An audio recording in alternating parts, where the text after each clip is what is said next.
album concept hour. The album concept hour. It's the album concept hour.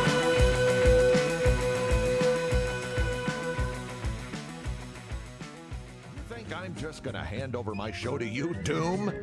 Have you lost your fucking mind? Listen, I'm not gonna hand my show over to you. You know why? Because it's my show. Mine, not yours.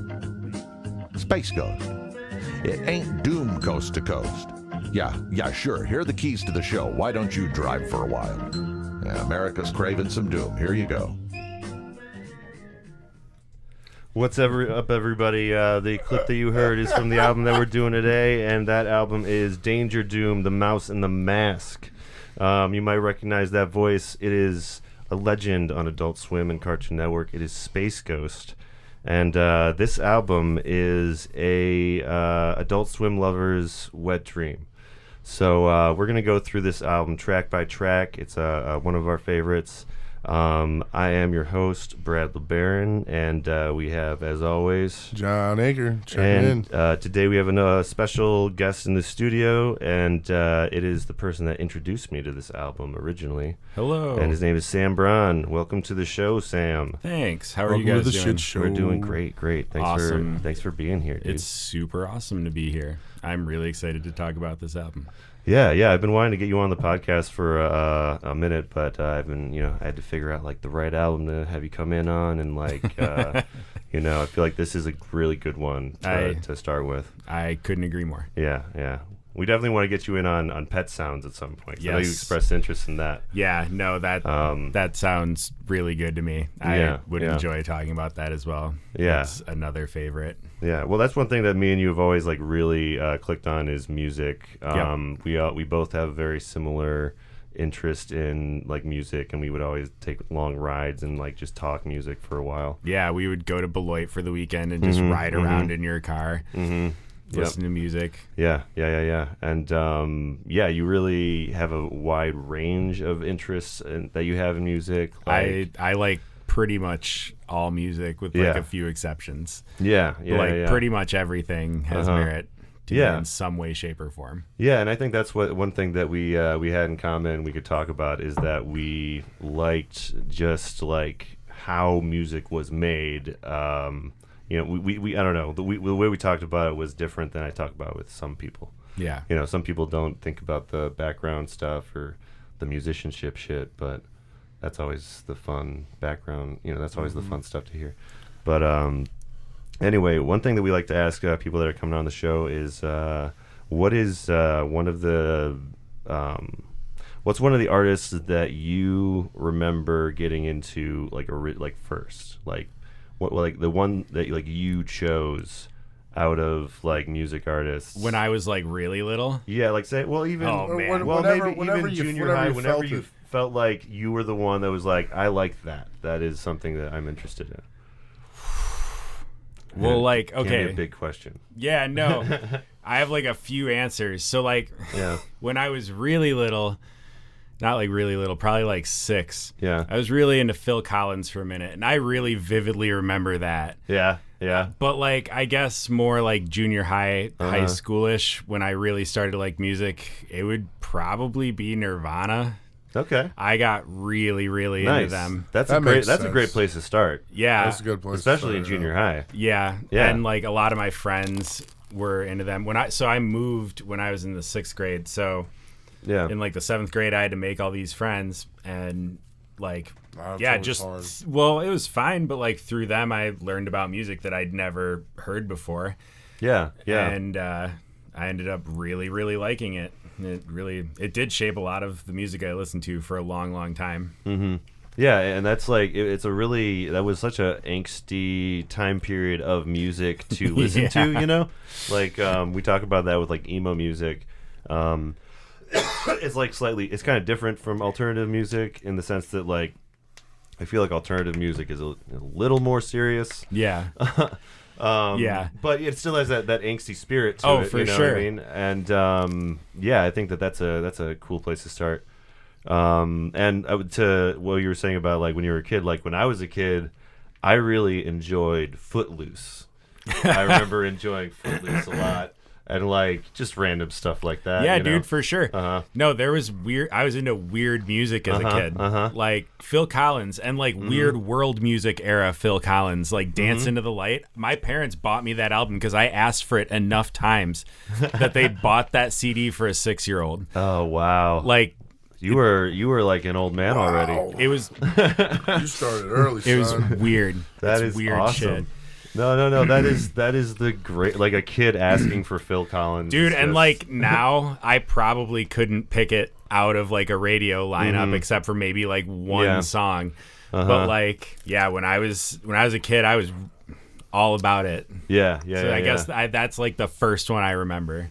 Well, yeah, and for me, like, you know, we talked about a little the Footloose. Beatles. Yeah, you know, the Beatles, too. Well, the stuff my mom would play, and my dad was into Seal and Aerosmith when I was growing up. A weird swath. See, at that I point. love that. I love that when you grow up like with those two contradicting things. Well, there was a lot of the Kenny G stuff happening. Yeah, you know? smooth. Yeah, a lot of smooth light rock. Yep. You know, I remember a lot of that growing up, and I liked some of it. I remember I Michael, did really Careless enjoy. Whisper. Yeah. I remember being annoyed with that as a kid, but now I love it. Yeah, I gotta do too. It's just it's got a groove to it, you know. Yep. Yeah, like the sexy sax thing was overplayed then, but it's like underplayed now. So it's like we Music we ebbs killed and it. tides, Yeah, rolls. We yeah, fucked yeah, it yeah. up. We fucking killed it. Hills and valleys, man. Hills and Mountains valleys. and valleys, mountains and valleys. Strikes and gutters. Yeah, right. Nice. But Big Lebowski, yeah. great So movie. the album we're doing though is about Adult Swim stuff. You know, so it's kind of you know, from that's, you know, that era or whatever when we were fucking in junior high school or whatever. I think I was in maybe elementary school when I was watching the first Space Ghost Coast to Coast. Going into a Like, time machine. Yeah, no, Yeah, this right. is like 10, holy crap, 15, 20. We're getting old. Well, yeah, a yeah. long time A ago. long fucking time every ago. day it's Back in another the year. day. Back in the day Yeah. when Adult Swim was new. But this is And it's the kids it's had to get out of the pool. It's yeah. That's originally what it was like. You know, it was called Adult Swim, and then like all of a sudden Cartoon Network would just change, and like it would just. They are separate networks. But what was great, it started right around the time that most adults went to sleep. So like Absolutely. it was called Yep. Adult Swim, but it was really for us. Yeah. Ironic. And Absolutely. it was we There's a lot of irony in Adult Swim. well, Yeah. and our parents had no idea. No, they They were had just no like, idea oh, we were it's watching- cartoons. Yeah, they just thought that cartoons equals kids. Oh, and Yeah. that's so. What's so Yeah. funny about that too is that like, it was almost like done in a way where like adults looked at. Oh, I remember watching that show. yeah. I remember that. This gotta be good. They're giving them our people. Yeah, like you if know? they were like walk through the room and just glimpsed at the TV, they'd be like, "Oh, Harvey Birdman." I remember Harvey Birdman. Yeah. Walk through the room, and there's all sorts of crazy shit happening in Harvey Birdman, Attorney at Law. Yeah. Like, Oh yeah. Oh, You know? constant. yeah, Oh, yeah. what was that? Like Fred Flintstone was made like a mob boss one time or something. Yeah. That's a really. I love He the wasn't one- even the mob boss. Well, and the one with the Jetsons where they like Yeah. That they're like is- trying to walk to the desk is just man. such a great joke. That is just. Yep. Half of them die because they basically forgot how to walk. Well, I love how sometimes the eagle would come down and like swipe a puppy or something. Yeah. Well, the Johnny Quest one was that? Oh Yeah, yeah. he went down and man. swiped Johnny Quest's like puppy. little and white dog. Everyone just keeps laughing. But yeah, it was like part of our like upbringing, and what really I think Adult Swim helped shape like yeah. comedy moving forward. Oh, like man. Oh yeah. like people like it is. Well, is and- that alt comedy that was happening before podcasting was getting on the alt comedy or whatever, To a huge extent, I've always felt that Adult Swim really influenced internet comedy. I mean, Yeah, definitely. it's been going since the internet really came into society. That's true. And a lot of internet It was because comedy. the dial-up in And think about it too. Space Ghost, they would show you at the end of the email, there'd be the dial-up, and it would Yeah. show email this if you have questions or something. Yeah. Yeah. It's I've Yeah, always yeah. It Felt did. like there You're was a right. connection No, and there. It did grow with the internet. Yeah. And they really Yeah. taught a good format for the internet. Take a picture of something you find funny and slap new meaning on it. That's Yeah. true. That's essentially what meme culture That's what is. meme Yeah. culture and stuff It's like that. absolutely true. Yeah, yeah, You yeah. know, and it's just, Yeah. it's very. So yeah, this is a fusion of these cartoon characters from Adult Swim and MF Doom and Danger Mouse. So cover's so it's boss. It's so good. It's the artwork for this album is perfect. Yeah. Oh yeah. And then the deluxe edition has like a mosaic of that, which is cool Yep. too. I have it on vinyl. It's super cool. Yeah. It really makes me happy. Yeah. Oh my god, I love that one. But it's just it's got a lot of guests. It's got Ghostface Killer, CeeLo Green. We got no, it's not Talib Kweli. Got Harvey Birdman. What is his name now? What now? Mos Def's name now. Oh, jeez. It's not Mos Def. It's Talib Kweli. It's Oh, Talib there Kweli. we go. Damn it, I get those two mixed up because they're Black Star. You know? Yeah, no, for sure. Yeah. No, it's. But you're right. You're right. It's Talib. Talib Kweli. It's Talib Yep. Kweli. Anyway, but yeah, there's a lot of really great guest spots in this album. Yeah. on We top wish of we all could- the you listen to cartoon them guest all. spots. It's just like a weird amalgamation of different medias coming together. You know. Yeah. So let's get right into the first track, and we can kind of bust into this. Oh, wrong mouse. Here we go. El Chupa Libre is the first track. State your intentions. I really love your tape, but I hate your inventions. Very well. What you want, a brownie? He took off the mask and whispered, "Put me where you found me." He kept his paper digits in a chunk. Once joined a rap clique, midgets into crunk. Did a solo on the oboe. Could've sold $1 million, then the villain went for Dolo. Nice. And I think we chose that clip because it's kind of it's a little biographical a little bit, so it kind of sets the stage Yeah. for, Doom's kind of like telling you like who he is, Yeah. where he's been, Yep. what he's been up to, And it really it does set the stage for the rest of the production aesthetically too. Well, it even Yeah, says yeah. right in the beginning. Yeah. The first words: Adult Swim presents Yep. Danger Doom, and what else? And then you get your first cameos. Yep. And I didn't even know that was Lois Griffin until I was looking. I at did these not lyrics. either. No, me Yeah. neither. But it They must have been a absolutely makes very sense. recent addition. They must have been a very recent addition to Adult Swim when this album was made, Yeah. because that was right when Well, it was Fox 2006. canceled That's them. right. And This came out 2006. yeah, I think so, that was when they were canceled and put on Adult Swim for a while. Yeah. Yeah.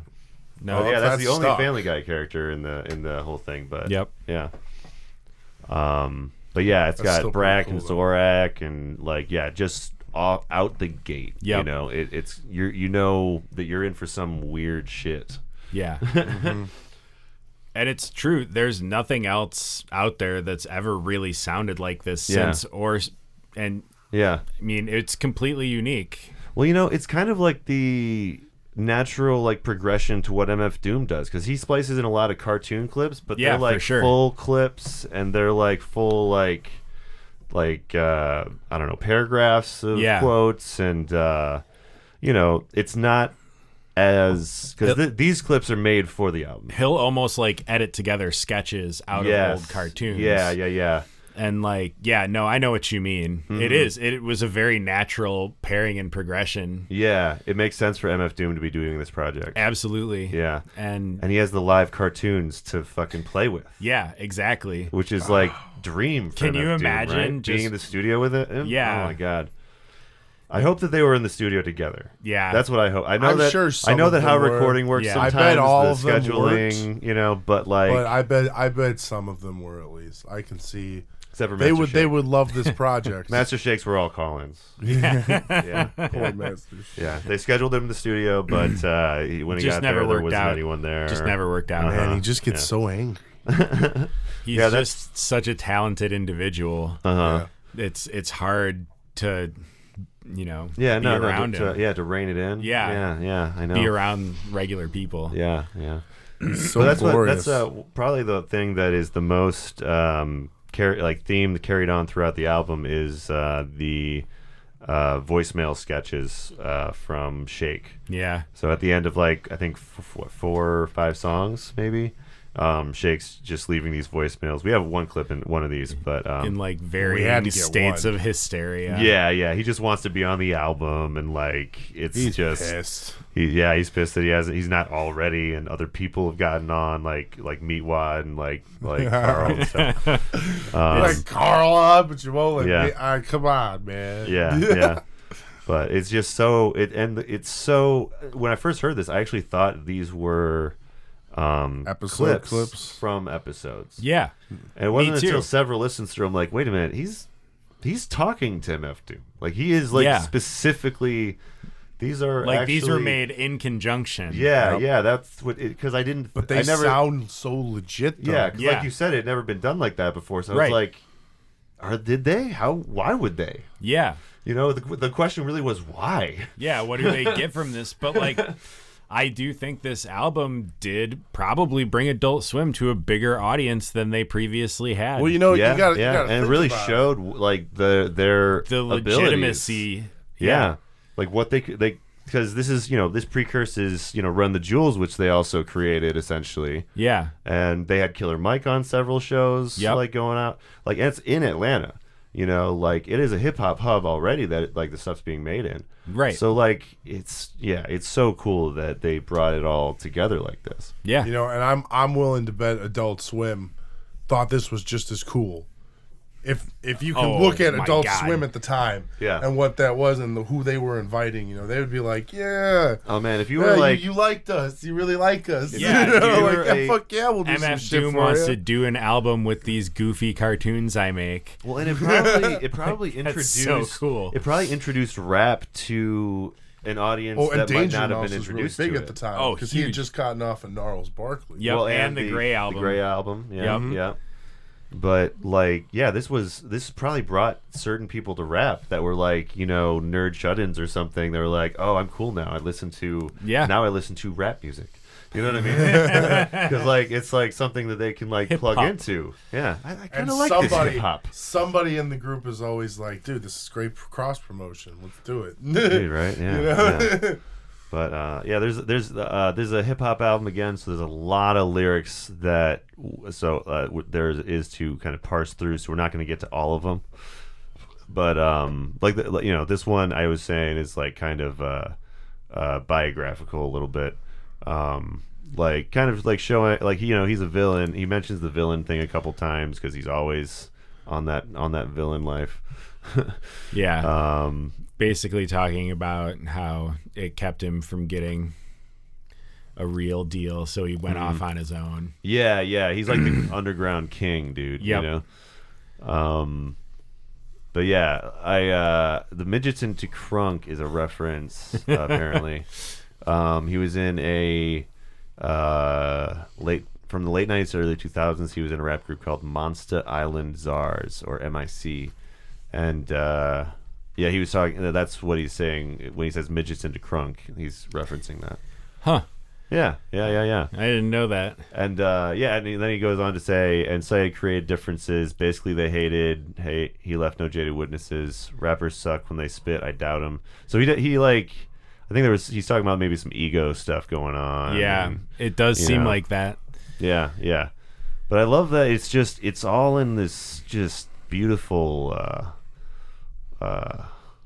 Poetic kind of way. It really is. I Yeah, mean, yeah. even just looking at it on paper, it is very, very good poetry. Yeah. And then when you add the music that Danger Mouse brings to this, and like the really So good. sharp, like deep He's production, a really good producer. it's too. so good, Yeah, man. yeah. It just sounds so lush, and Yeah. it's so. I kept on. I was looking for more of these guys together. I know. I would love to see it. They apparently did an EP, which was just like cutting room floor stuff for this kind of stuff. Yep. But yeah, they never did it again. No, But I know. I wonder. they should do another Danger one Mouse day. Danger Mouse was not good at staying in grooves. Well, he's like that. Well, he's he a like that big chemistry, time producer, though. and then he wants to Yeah. go work I mean, with other people. He really doesn't Right. have to do this shit. No. But I wish It's that he fun would. projects for him. I've heard Doom can likes be a little hard to work with Yeah, sometimes yeah. too. He is not without his flaws. Yeah.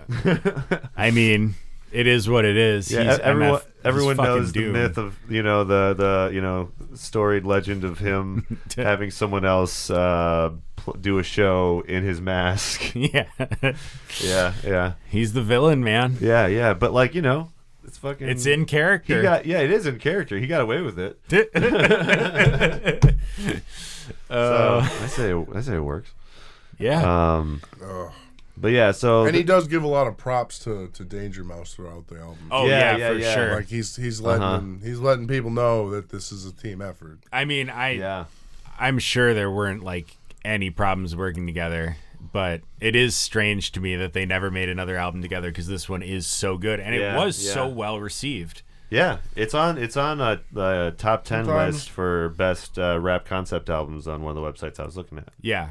Sometimes when you're a guy like Danger Mouse, I think they think it's better to do that and go out on top. Yeah, They released that's the way this, to do and it, this was popular, and it was really good work. And Danger Mouse was like, And I'm good. I'm gonna move on now. Yeah, I'm gonna it go work with stands somebody alone. else." I get that too. I'm not saying it's right. I'm not saying everybody should do it. No, not everybody does do it. But it is their right to it make that is artistic their- choice. Exactly. Yeah. Yeah, for sure. Yeah. All right, but moving right along, we got to get Second to the next track.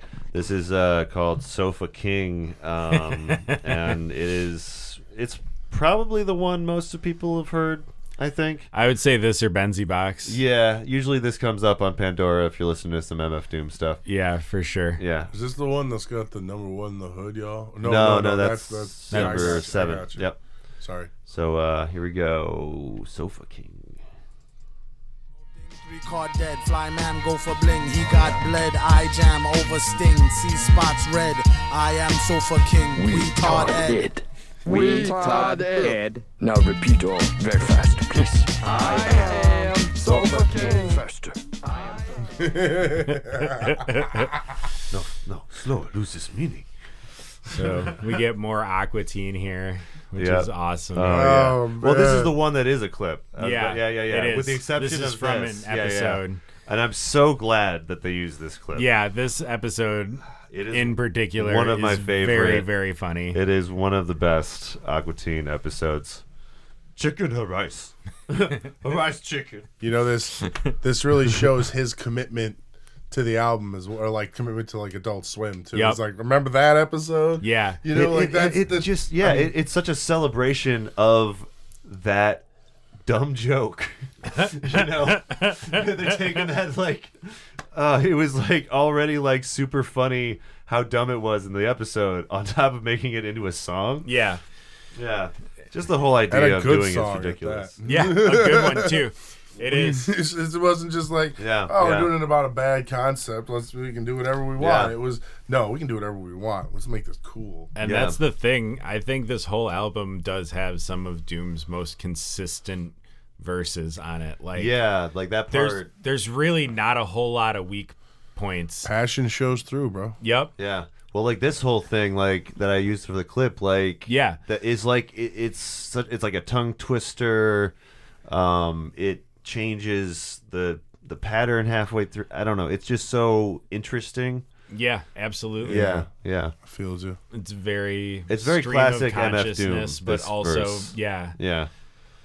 very well thought out. Yeah. But yeah, he's just fucking. I've been saying I want to campaign for this right now. If there is a movie about Dr. Doom, I want MF Doom to do the soundtrack. It's got to be that way. It has to be MF Doom. There's no one else. I want a movie about There's Dr. no other Doom, option. a rated R film about Dr. Doom. Yep. With MF Doom for the soundtrack. Oh man, I'm calling it right here. Let's hashtag it on Twitter. Let's do it. All right. Dr. Doom. I can get behind this campaign. Yes. 100%. Motherfucker Doom. Yes. MF Dr. Doom. Hashtag MF Dr. Doom. Produced by Danger Mouse. Yeah. Oh, that's the team up. Yeah, dude. That's the only thing that would bring Danger Mouse to it. Is like all that cash from Marvel. Oh, dude, absolutely. Yep. That's all you'd have to do is think about that. Oh, that's Marvel? That's Disney. Yeah, I was gonna say. Did They'll you pay say a lot Disney of money for me. Yes, I can retire. I can do a my shitty God. song and I'll probably get an Academy Award.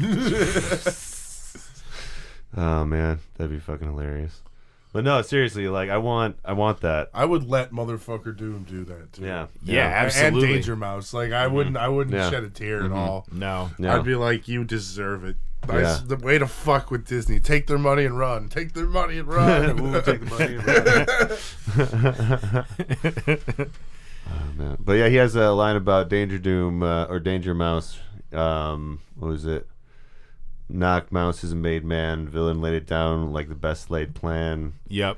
Bell the cat. Who the hell is near the middle? Got Y'all- y'all, but it's not all beer and Skittles. Prepare the the vittles. Got riddles riddles and spittles, crystal clear to the jot or the tittle. It's hot off the griddle. So this rap has onomatopoeia in it now. Yeah, Which is just awesome. Yeah. That alone. And there's so much, like, I love the beer in the Skittles. That's so MF Doom. It's like yeah, man. eating Skittles and drinking beer. It's just like, oh man, it's just such indulgence. Yep. It sounds so wrong. Too. He's It sounds he's so the wrong. villain, man. It sounds I so know, wrong. I know. Yeah, it kind of reminds me of that line LP has where he's talking about how badass he is. He talks about how he ate right before he swam. Yeah. You know, just to demonstrate how badass he is. Just You to know? tell you. Yeah, What a yeah. dick. I'm not afraid. Like, I'm not even afraid to do that. Yeah. Oh, man. Oh man, this is a great album. Yeah, it is. right. So this next track is, this one with Ghostface Killer. So this one's really, really great. It's called The Mask. I took my mask off, my face was missing for 2 days. For the record, Gene came back a year later, whole new identity. Tony Stark's pedigree, my money green like my nickname was Celery. Who was Ghost who flashed his toes? Never wore sheets but bulletproof coats. Oh no, the fans cried for the mask back on. Told them Ghost is dead. Oh, fuck, dude. It Yeah. goes so hard. Ghostface is so dope. Yeah. Pretty much yeah. all the time. Yeah, yeah. And this is like prime Ghostface too. Just to keep Yeah. feta and stay dipped. Yeah, yeah. Oh man. No, it's Wait a minute.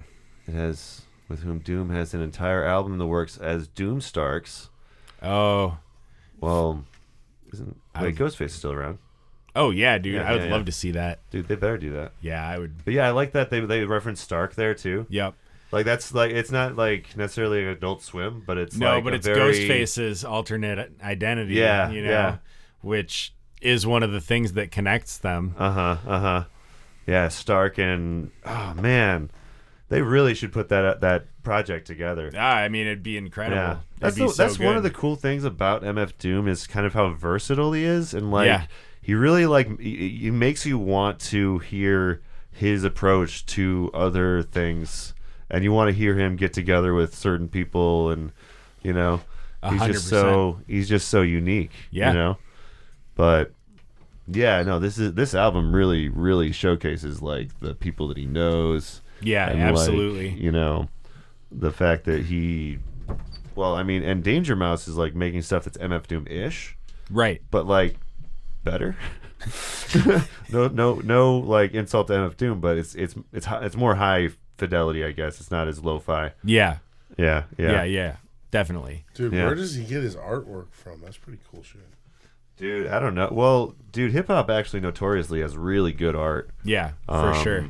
Like, you know, it's like Wu-Tang. Wu-Tang covers are always very Yep. exciting. Oh man, Jizz's Liquid Swords cover. Oh, that's one of the best. It's so good. Yeah. It makes me so happy. It makes me want to watch a kung fu film immediately. You know what I mean? Go out and watch Shogun Assassin. I watch that every day of the week. The album concept hour. But yeah, this is a very like Wu-Tang sounding song, or a very like New York sounding song, I guess. Like you were mentioning earlier. Yeah, it really is. The beat sounds like it could have been a beat on a Ghostface album. And that's kind of a theme I see throughout this album is that all of the production will tend to veer to a guest if there is a guest on that track. I think that's what Danger Doom's or Danger Mouse's like talent is. Yeah, you know? I would agree. Yeah, he's so versatile that he can kind of he'll work with everybody. Yeah, and he's like a Rick Rubin. Yeah, 100%. Pretty much. Yeah, and he's just got such a good feel for what sounds good with a certain person's voice. Yeah. And so. Oh, and for the younger listeners, Ghostface Killer is actually the original Action Bronson. Yeah, for the record. For those that are familiar with Action Bronson, who is awesome. He's good. I like Action, but unfortunately, they have very similar voices. And if you like Action Bronson, I strongly urge you to go listen to Iron Man and Supreme Clientele, like right fucking now. Also, Baby Blue's pretty good. Just like you can pause this podcast and come back to it in a second.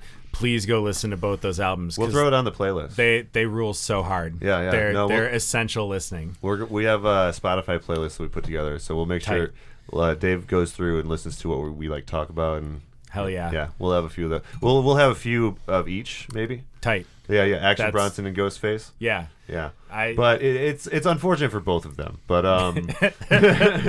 but they're both so talented. Older hip hop fans get like real butthurt about Action Bronson. The younger hip hop fans are like, oh, but Action Bronson. They can coexist. They can all exist in the rap space. All right, rap and hip hop is a huge field. All right. Yeah. Why can't they exist, co-mingle, create new babies? Yeah. That's the way music progresses, man. Yeah, exactly. But this track's got like a lot of references to it references the Jetsons, fucking Tony Stark. Throughout the album, there's just even outside of the characters, there is a lot of references to cartoons. Yeah, absolutely. So it's just the album's chock full specifically Hanna-Barbera cartoons. Oh, well, yes, definitely. Yeah. Absolutely peppered. Which some people did watch as kids. I did. If you had Cartoon Network absolutely. When I stayed home sick as a kid, the Flintstones was my jam, dude. I watched so much fucking Scooby-Doo. Oh my god, me too. Scooby-Doo was the best. It was because Scooby-Doo was on right after school. Yeah. They fucking owned that spot. Yeah. I watched it every day, man. Every single day. Shout out to Casey Kasem for doing the voice of Shaggy Rogers. Dude, that guy was like a legendary Lebanese torpedo. Musical host. Like, I did not know. I do miss Casey Kasem. I watched Scooby-Doo as a child. And he's dead. He's got it. He is dead, yes. Okay. He is dead. Yeah. Sorry, I don't mean it. No, it's okay. R.I.P. We're just talking about him. R.I.P. Casey Kasem. His voice was so different, but yet he somehow managed to like change it to be the biggest hippie on the planet, and it was just so. And he did it for a long time. Long time. He did it for a long time. He did it for a long. Yeah. I think it's one of the longest running like cartoon character voices. Mm-hmm. Yeah, for sure. But we're gonna move on to this next track. It's track 4 called "Perfect Hair," and there's just MF Doom and Danger Doom. Yep. Danger Mouse. Yep. I'm gonna mess up those names a lot. Danger Doom, it's Master Shake. Hey, buddy, did you get those emails I sent? I'm still waiting to hear from you. I think maybe you're in the shower.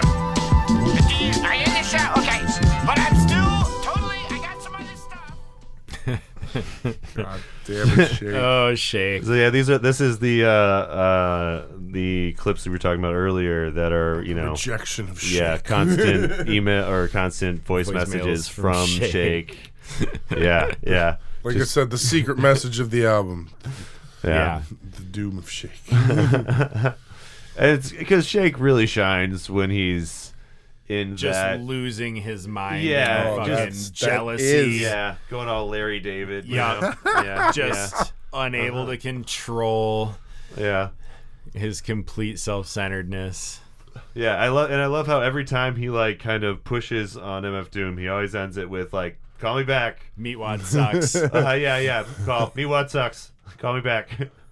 Dog. Hey, buddy. Yeah. Get those emails I sent you. Yeah, right. Emails, right? Like he just doesn't care. Yeah.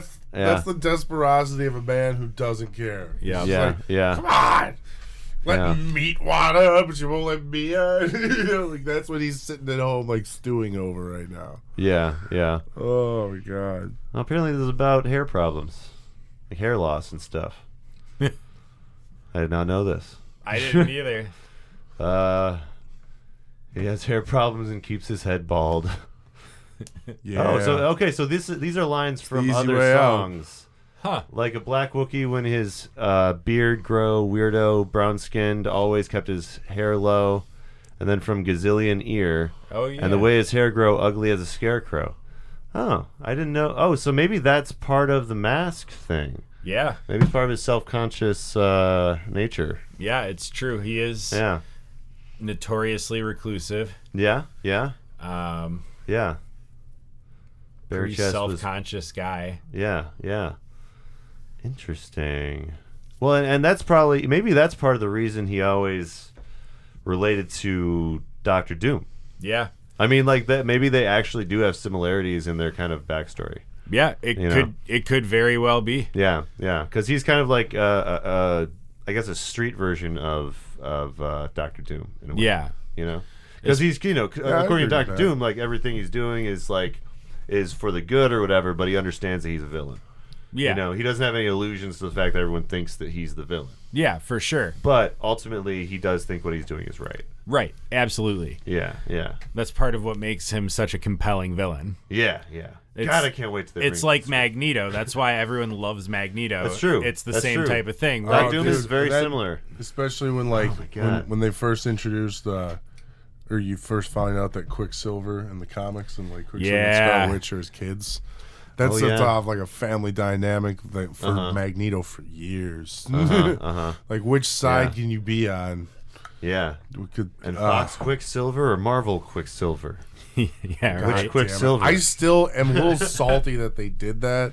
Yeah, because it had to happen at some point. It's sad because I liked the X-Men one so much better. Yeah, I would agree with that. Those scenes were. He was really good. Snarky son of a bitch. Yeah, when he those slow-mo scenes. That first one where he was just like bouncing off the wall and like messing like. Well, the other guy was okay too. It's no, just, I didn't say he was bad. No, for sure. It's just it was weird that two different ones.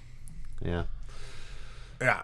We'll have to get to that on our Marvel podcast whenever we do a Marvel podcast. I would be down to do a Marvel podcast. I would like to get on the Marvel Cinematic Universe podcast. I listen to those guys geek out sometimes. I bet. Yeah, I can see that. These are ideas for Phase 4 coming out. All right, guys, take some notes.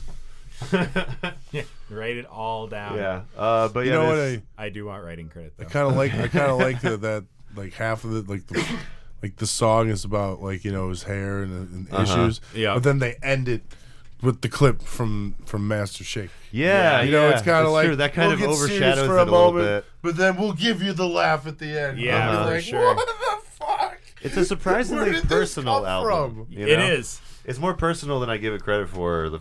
Like when I listened to it before, Yeah, the absolutely. passion is just like across the wall. Definitely. Yeah. Just like you feel it coming through the mic. Yeah. But this next track is a really good one. It's the other track that you've probably heard if you've been through like Pandora stations or something on DangerDOOM. It's called Benzo Box. It's track 5 and it has CeeLo Green in it. So as you may have heard from Gnarls Barkley with his previous.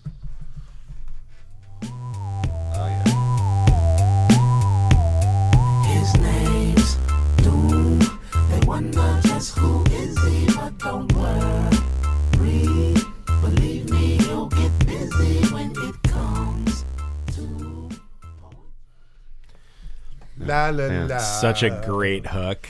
Dude, really CeeLo is just so smooth. Yep, it's true. He just weaves in those vocals. Yep, like they're fucking singing yarn. like 4-part harmonies by himself. Yeah, just layering him on there. Yeah, and like this one, like we were saying earlier, I was saying it sounds like it could fit in like Saint Elsewhere. The Gnarls Barkley album. Yeah, definitely. You remembered the name of? Yep. But it's just so fucking smooth. Yeah. You know. Well, this was kind of like in between. If I'm not mistaken, this one kind of in between St. Elsewhere and The Odd Couple. So I'm sure getting CeeLo to come and even just do. Oh, he's probably in that headspace. Yeah, he was probably just like, for sure. Well, I'll the get CeeLo on it, the piano bits remind me of some of the songs on that album because like there was a few kind of like there was that kind of Halloween-y song that was about I forget. I listened to the album a handful of times. It was good, but it was a really weirdly like spooky album, for lack of a better term. Okay. A lot of weird stuff like that going on. I can kind of hear that here with like the yeah, kind of a haunted house kind of. What's funny about it is that like sometimes, like maybe like because he was in that headspace, Danger Mouse would be sitting there and create a hook or a beat or whatever, and be like, "Huh, this is kind of something I'd do for CeeLo." Yeah. Maybe I should just see if he wants to do. Yeah, just like shoot him a text, text, see if he wants to come over. It's CeeLo. Because I'm sure Doom would not have objected in any way. Wait, were you saying that CeeLo and Danger Mouse had worked together? CeeLo and Danger Mouse? Yeah. That's Gnarls Barkley. bro. Okay, that is okay. That is that's what you were Gnarls saying. Barkley. Okay, yeah. They were working together at the same time. I didn't. That didn't click in my mind. Sorry, that's it made me crazy. I didn't know that was Danger Mouse. Yeah. Okay. Danger Mouse is the other half. That's why of Gnarls he's Barkley. rich as fuck. So that's why this sounds exactly like St. Elsewhere. Exactly. Yeah. This is like proto St. Elsewhere. Yeah. Yeah. It's kind of like on Killer Mike's rap music. He has that song with LP in it. Yeah. You know what I mean? That's like proto Run the Jewels. No, it's absolutely true. Yeah. Well, an LP produced that entire album too. Yeah. Oh my God. Yeah. That. I wish that rap music was a concept. Well, it's not really a concept album. But I'm telling you, we need. I'm sure there's an LP album that's a concept album. We need to do Ween the Mollusk. Oh yeah, you mentioned that. You have to. Yeah. We've got to do it. Yeah. Anyway, that sounds like a good one. We definitely got to get Ween in here at some point because they're just like so next to you. all over the they place. have a couple options. Yeah. We could do the country album too, but I just think the Mollusk is so much better. It's so good. Yeah. Anyway. Yeah. So it gets into a good line or a good like verse about from MF Doom again, like kind of talking about rap music because he's underground, so he's got some complaints. Yeah, he's got a couple things he'd like to say. Yeah. But he's saying like rap these days is like a pain up in the neck, cornier and phonier than a play fight. Take 2 of these and don't phone me on the late night.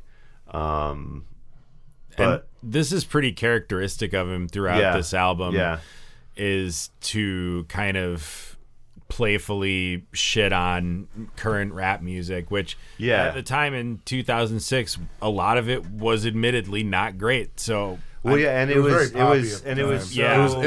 the club, Well, club music was very popular at the time. Well, it was so wrapped up in the money too. Yeah. That's they were finally able to market it. So like, and here he is making actual artistic music, like making a statement. And I mean, from what I understand, for a long time when he went on tour, he would sleep on couches, and I'm sure that was difficult. When everyone tells you you're the best, but you're still not really making any money. Yeah, I think that was probably a lot of like rappers at the time that didn't sound like what the mainstream MTV thought rap, they should sound like. Yeah, exactly. The mass media wanted. And so I've always felt like like LP, he's the same kind of character because like he was underground and Killer Mike for that matter. Yeah, they were both really underground until Run the Jewels. Yeah. I mean, Reagan got Killer Mike some attention, but like that's probably the most attention that they got until Run the Jewels. Yeah, I mean, aside from his feature on that Outkast track, like, that's about it. Yeah, apparently that I think I read that album was up for a Grammy, but it was a well-received track too. So yeah, but yeah, no, they're like. Yeah, that's the type of rap that I first connected to and clicked with because like I originally thought all rap was the big money pop rap. Yeah, And Me so I was too. kind of disillusioned to rap in general for a little while. Strongly agree. Yeah. It really wasn't until I discovered independent hip hop music that like I could find something to enjoy in it. And then like through that I found something to enjoy in a lot more of it than I ever would have thought I would. Yeah, like now I can actually appreciate some of that like pop rap that like happened in the 2000s. Yeah. You know, because some of them are bangers. Yeah, You know, and some of them have great beats. Looking But, back, like, you have more context. Yeah, but like at the time I was like, not for me. Yeah, I'm good. Yeah, well, Right. you know, I was a square white boy that didn't understand at all what was happening. No, I always liked a good beat though. If it had Yeah, a good me beat, I too. could dance to it. I I did like to watch danced them it. shake those booties though. Yeah, that was As a key. kid, that always was attracted key, me my to the friend. rap music. yeah, they knew how this thing to they create call rap fans. music. Like I don't understand all this, but I like this. I really like everything associated with it. Yeah. It grew on me pretty quick once it clicked.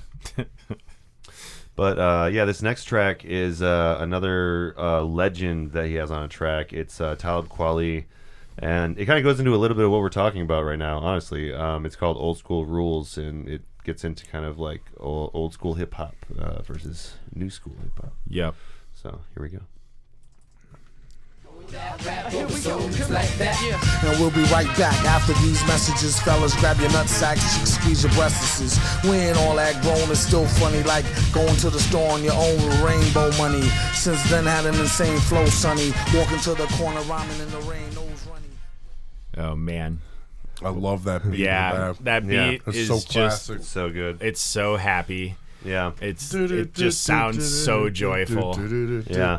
I've heard that before too. Oh, for sure. I don't know if I've heard that in this song or It's somewhere from else, but I've heard it. Keith Mansfeld's Funky Fanfare from 1969. There we go. I feel Yeah. like I think it was on a show. yeah, I was gonna say I feel like feature Cartoon presentation, Network used it for bump Oh music my god, it did. at some point for like old cartoons. Oh, damn Yep, you, yep. Cartoon Network and Adult Swim. Yeah. Yep. You just want to take the whole attention of Well, it's funny because don't Old you? School Rules is from '69, you know, so it's all old school. You know, Twister Ralph McDaniels, don't know who that is. I'm sure that they did. Well, and it's kind of like a charming real back and flow. forth too. I think they both kind of seem to share stories of their Saturday mornings enjoying cartoons as a kid. But I got chills when I heard how Doom flipped the Scooby Doo. Yeah, Ah, it's just I know. Yeah. That's the thing. Like I was surprised when I realized like how much cartoon references there was in rap music. yeah. You know what I mean? Like that was another thing that like really helped it click for me because I Yep. was like, hey, these guys watch Saturday morning cartoons like me. Yeah. You know. But yeah, and so I apologize to everyone for not using the Talib Kweli verse because it's an amazing verse, but You should go listen to I it love after this. the also. line. you just should go Fellas, listen to grab this your whole nuts and album. chicks The whole squeeze your thing. breastises. Yeah. That sold the album for me. It made me laugh I so know- hard the first time I heard it. I know I'm immature. I know, but it's just That's why it it sold. doesn't. It just makes me chuckle. Spirit of Adult Swim. Adult immaturity. That's what Yeah. Adult Swim Yeah, is. yeah, Adult immaturity. exactly. Yeah, Bunch of guys got to hang out in a writer's room after hours and create Yeah. some of the weirdest stuff we've ever seen. But damn if it wasn't funny. It was Yeah. very, very, very funny. And it was like that thing you couldn't look away from. You know, that explosion that you should just look away or like whatever. That terrible disaster unfolding. yeah. But you want to look away, but you just keep staring at it, and you're like, "What the heck is going on here?" Watching car crashes. They did such a good job of leaning into how weird they were too. Yeah. Oh, this is definitely like a collaborative effort. Well, I was gonna say I like feel like he talked to the people yeah. like that, like were like did these voices, and he was like, "Yeah, so, you know, you talk to them about their show, you get to know where they're coming from, how they're feeling, Yep. and it really shows." Yeah, I Yeah. think it was This is a probably labor of like love. Yep. I think it was probably like half like thought out and then half improv. I would agree with that. You know what I mean? I think that it's very But I feel structurally like that's how a lot of non-structured. those I think shows that's were yes. in general. Yes, that's why they thrived. Yeah. It's because there was a little bit of form and a lot of improv. It was Yeah. a little bit of form, Like Tim and a Eric. splash of Without nostalgia. Adult Swim, there's no Archer. No. You No, know? absolutely No way. not. Not at all. But I just wanted to read this this part quick from Talib Kweli. He's talking about sitting and watching Saturday morning cartoons. And it might be bugging, but it seems to me that cartoons be realer than reality TV. They inspire my decision to be open and listen, but folks got it all twisted like a yoga position. Like, in order to spit it dope, you got to have a criminal past that's similar to the cast of Different Strokes. Me and my people break bread, sit and smoke. The conversation rich, but that depend on what you consider broke. And, then he says, I draw on anything for inspiration, a fond memory, a piece of paper, walls in a train station. His mother be spit. And it's such a great fucking verse. Yeah. I mean, it's really classic Talib. Like, it's a really strong verse. Yeah, he's always very heady. Like, he really does bring it for this heady. one. Yeah. His delivery is awesome. He's very heady. Well, like, he's big ideas. Big I know, ideas, I know. yeah. For sure. I got you. Black Yeah, Star yeah. is super awesome. Yeah, we'll have to do... Well, is Black Star a concept album, or is that just a team up? I think it's just I don't know. I kind just of want a everything to be. I dope-ass just team want up. everything to be a concept No, that's album. what this problem. That's one of the problems I'm having with this. We have to is limit. that, like, we have to limit ourselves. Like, I'm trying to like keep within but then I listen to like songs, like I've been listening to 90s radio at work, you know, yeah. listening to stuff off like Jagged Little Pill and realizing that like 4 of them, 4 successful. I was gonna say, Jagged Little singles Pill that I know. does have a feel throughout. Anyways, Yeah, sorry. Next, I was just reading the lyrics for a second. I like that he mentions no justice, no peace. That's like a protest thing. Anyway. Yeah. But yeah, we should move on to the next song. Though we're getting to almost an hour. This is not the lyrics I'm looking for. These are not the lyrics you're looking for. Oh, fucking shit.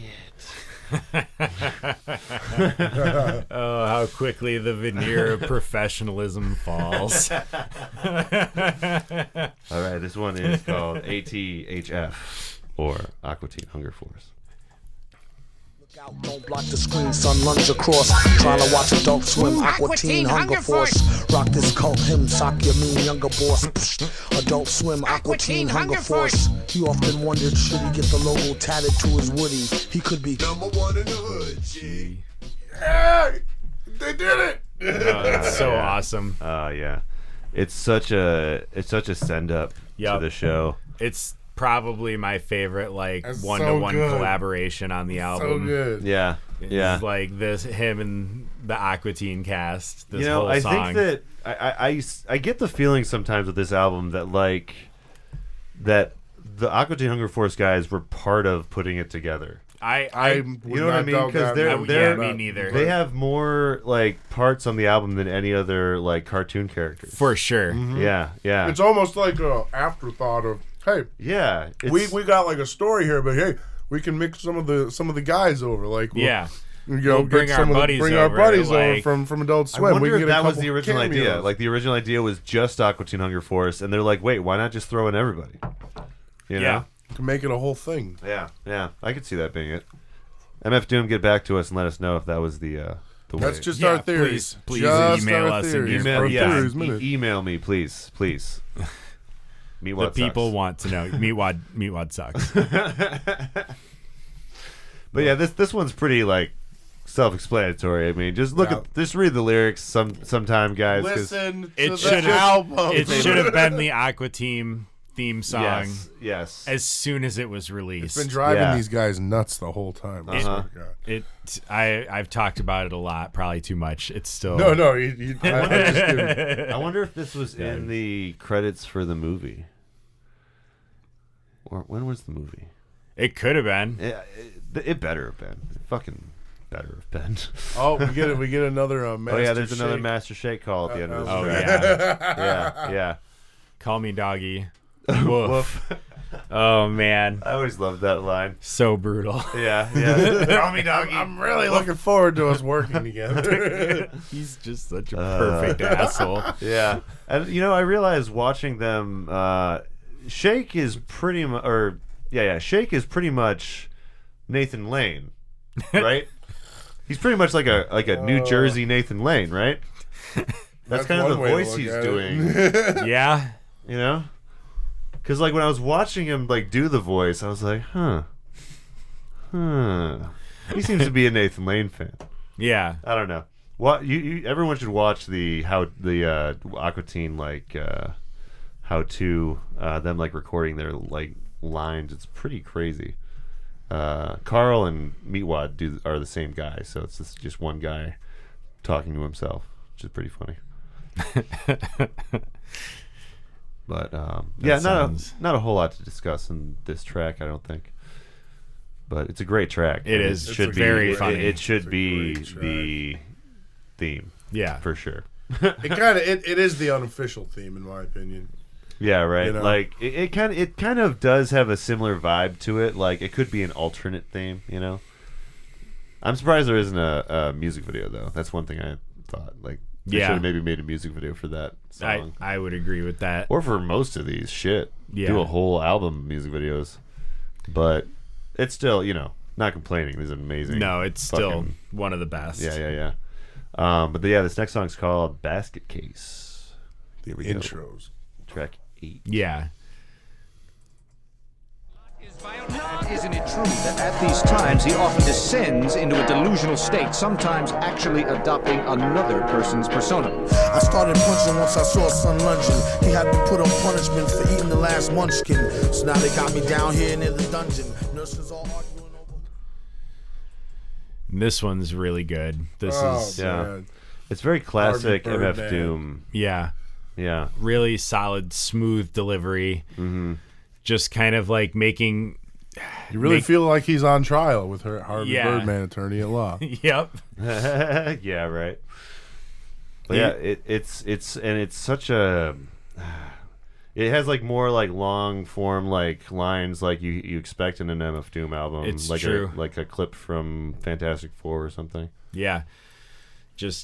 A lot. Well, and the clips are from a show in this one again too, which is a lot more classically in an MF Doom style. Yeah, this is from an episode of Harvey Birdman. Okay. That makes sense. Yeah. Because he isn't actually usually. I don't think he's saying anything to Doom. No. Yeah. But it is a pretty heavy callback to Doom's previous efforts, specifically Mad Villain. Yeah. Where there were a lot of sketches in between tracks that were basically cobbled together from old cartoons. That's true. Yeah, some of those tracks aren't even like full songs. Some of them are just like... It'll be 45 seconds of him having made a sketch out of these weird old cartoons by with just like editing where they say what. Yeah. And it was a very interesting part of that album. And I do feel like some of these songs in here, that's a callback to that.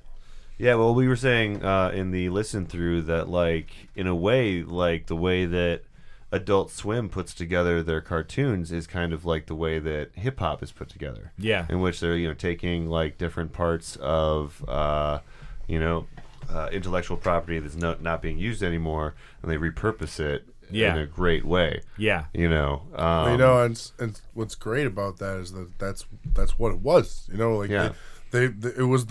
was the byproduct of the merger of like Turner Broadcasting and like somebody else. Well, yeah, and then they they immediately like retracted it like 5 days later. Well, but they kept all the. Oh, really? I didn't know that they kept all the Hanna-Barbera stuff. Wow, that's what they kept. They literally merged with them.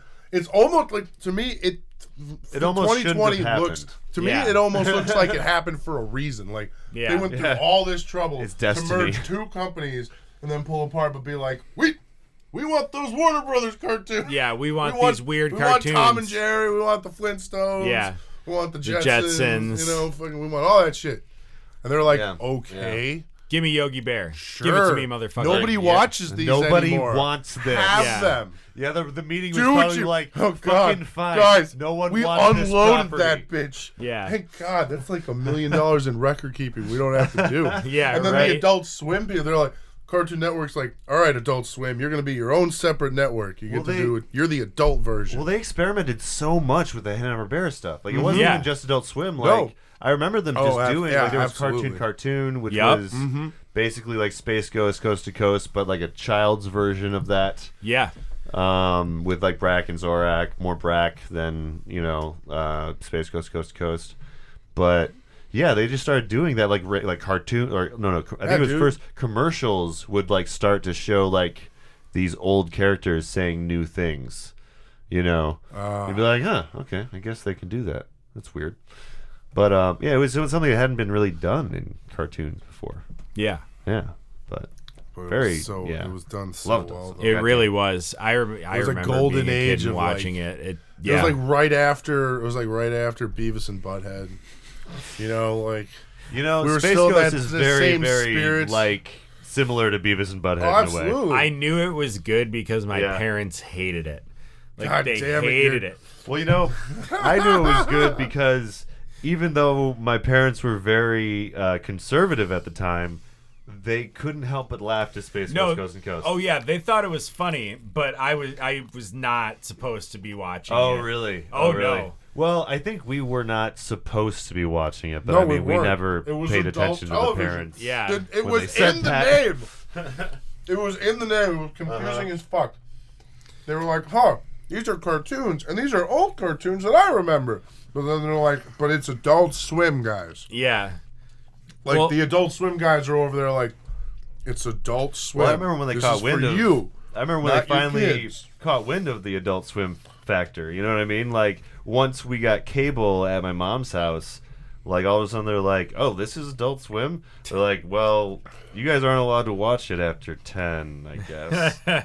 But we still got the cable up to the rooms. And, Yeah, I was gonna say it never out. stopped me. No.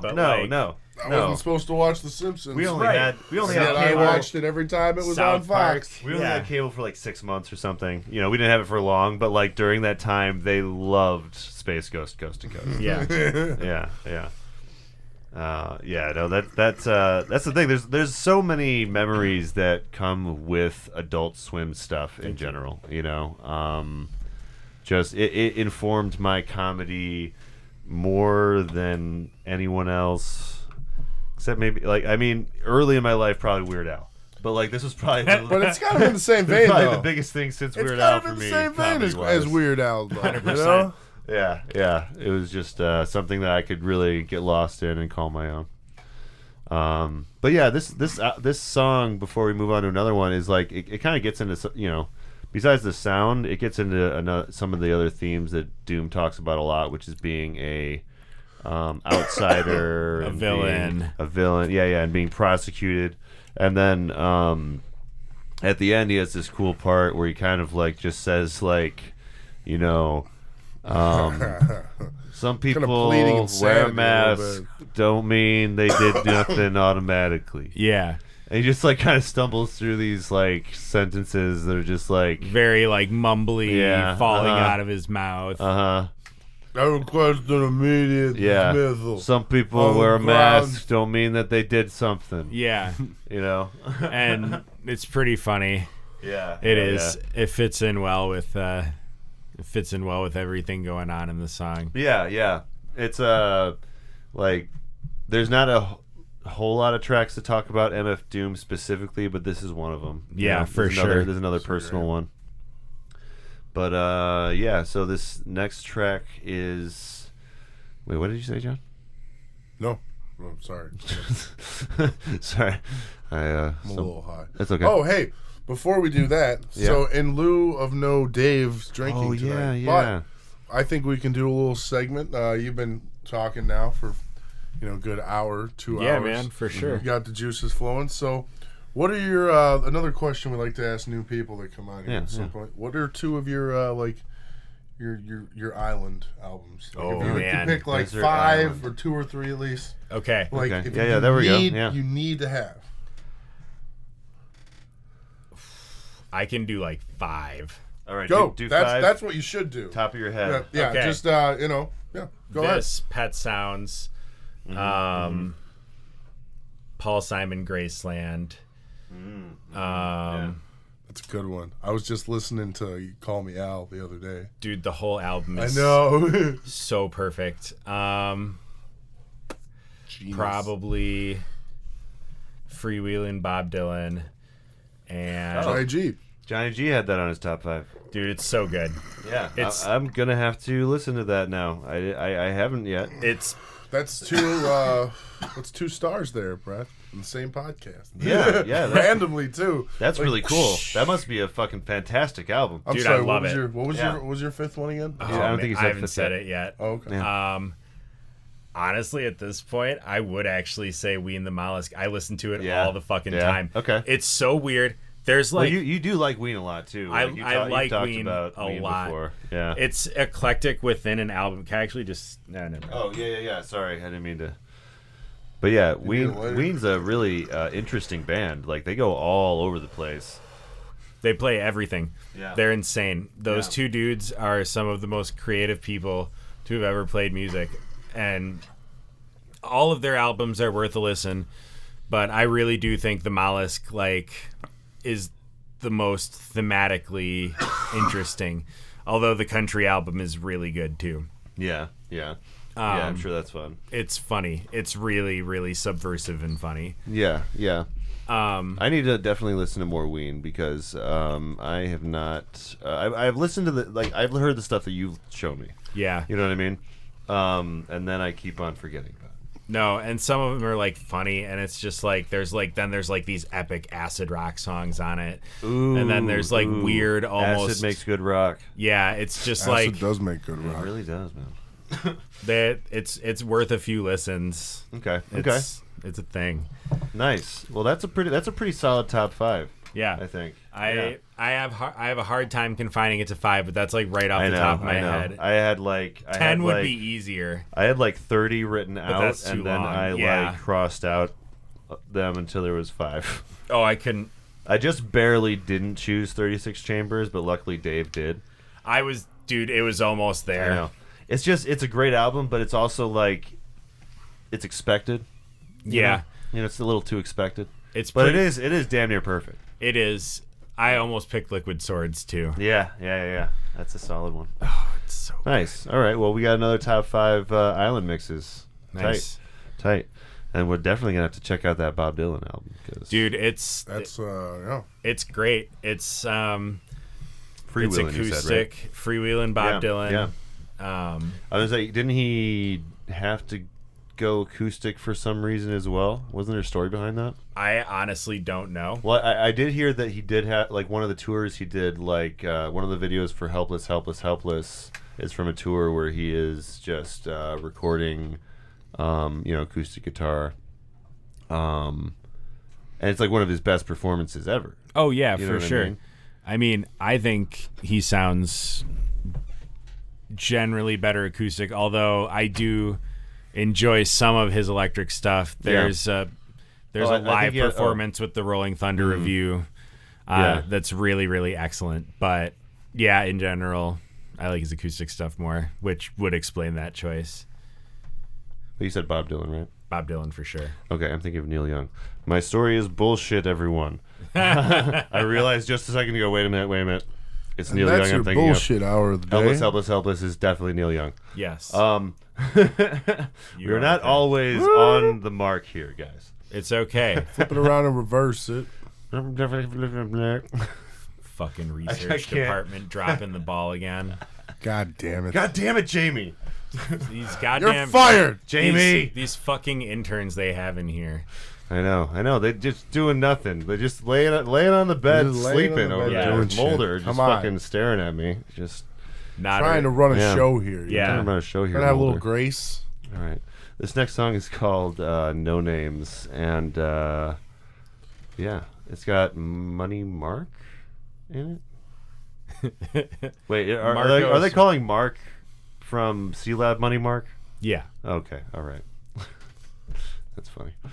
So rapper by his toe and smack off his tattoos.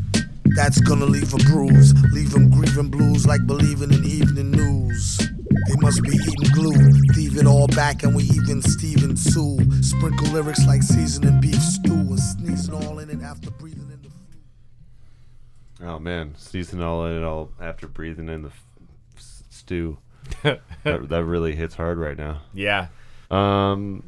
But yeah, this is another song that kind of sounds like a CeeLo track to me. Yeah. Gnarls Barkley track, I guess. I would agree with that. Yeah, it's got another, the piano stuff going on. There's a lot of that piano stuff I remember from the Gnarls Barkley.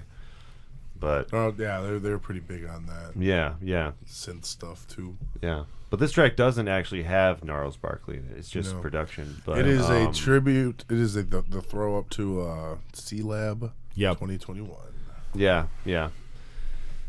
Another it's another funny absurdist show. Yeah, oh man. C-Lab is it was originally C-Lab 2020 and that was the idea. They're like, we'll take the same things, just 2021. New voices and we'll call it 2021. Dude, okay, I really want them to bring back C-Lab 2021 in 2021. Called 2022. C-Lab 2022, yeah. But we skipped they 2 released years. it in 2021 and only one season. So it never actually airs in 2022. That would be amazing. But wouldn't that be so great? Like after all these years, seeing like a season of that. Just one more season of C-Lab. One more show. One more show.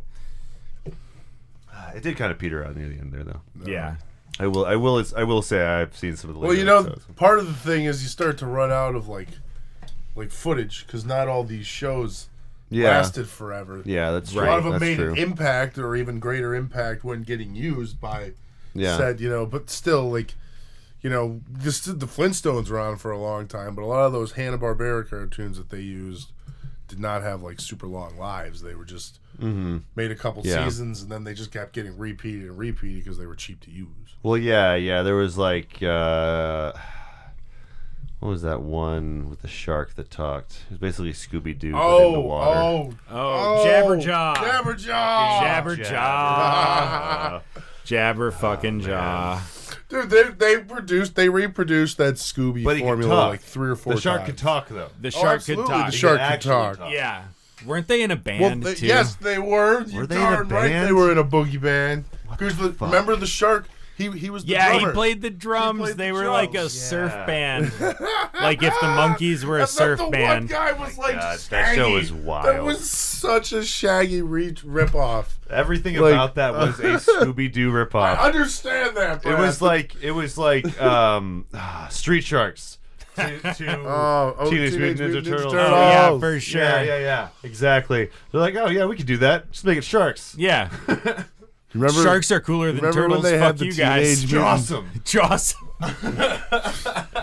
Remember when they had Fuck the your Teenage nerd. Mutant Ninja Turtles on the Power Rangers? Huh? Remember when they had the Teenage Mutant Ninja Turtles with the live Power action Rangers? ones? Yeah. Oh, that was a weird show. Yeah, man. That was a weird time for Fox Kids. They had the female Ninja Turtle. She had the light blue. Yeah, she had the light blue one. Oh, yeah. Man. That's Good when times. Yeah, brought up some really weird feelings. You know what I mean? Yeah. Did it awaken something inside of you? Turtle girls. Huh. Weird. Never knew. So thick and scaly. I like your shell. Oh, your shell. It's so great. So shiny. I want to wax it. I want to wax your shell. Oh my god. I'm sure there's a whole board on Reddit for this. Anyways. Yeah, okay. So yeah, I'll be checking that out later. This is this next song is called Crosshairs. Oh, this is a good one. Yeah, this is real fucking good. This is a fun one. Oh, and I got actually a sample to show after this. Rolling in an old van is what he told his stolen fans. Is that you true? Match from hat to shoe. Snafu, snatching a brew. Labatt's blue. Black Jew like that's new. Patch me through. No latch attached. Scat shoe. Catch 22. Super. These loaded dice.